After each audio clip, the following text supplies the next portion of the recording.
After Jonathan's courageous appeal, David had returned to the king's service in the palace, believing the danger was over. Saul had promised Jonathan that David would not be killed. For a moment, peace had returned.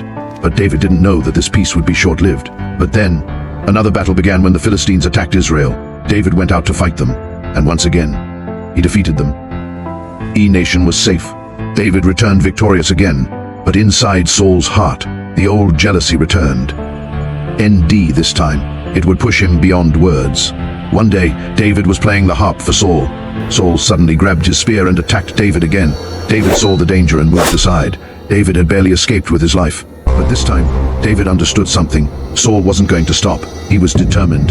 David fled from the palace and went home. Not long after David fled, Saul sent his men to David's house to watch him till morning, then kill him. David was surrounded.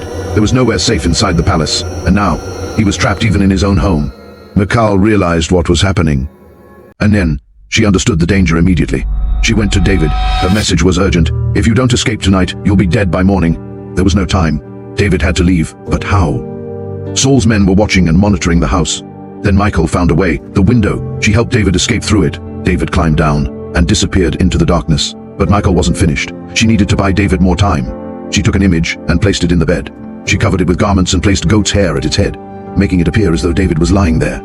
Then Michal waited. Soon, Saul's messengers arrived. Bring David to me. And before the soldiers could realize what had happened, the truth was uncovered. David was gone. There are moments when wisdom means knowing when to walk away from a situation or an unhealthy place. Notice David didn't fight Saul or try to prove himself. All things considered, David had done nothing wrong to Saul. He had served the king faithfully. The same man stood boldly before Goliath and defeated his nation's threat, yet he found himself running his life. And that reminds us of something important. You don't have to destroy everyone who opposes you to fulfill God's purpose for your life. Perhaps that is where this story becomes more real, because sometimes you can be doing everything right and still find yourself in a difficult place. You can serve people sincerely and still be the target of their anger. You can be faithful and still face opposition. You can pray, obey God, walk in integrity, and yet find yourself in a season where you have to run, wait, hide, or start again. So if you're watching this and you're currently running from something, pain, failure, rejection, betrayal, or a season you never expected, don't lose heart or give up because of what you see right now. Your current situation is not the final chapter. What looks like a setback may be setting the stage for something greater. Sometimes the season that feels like an ending is actually God preparing you for a new beginning.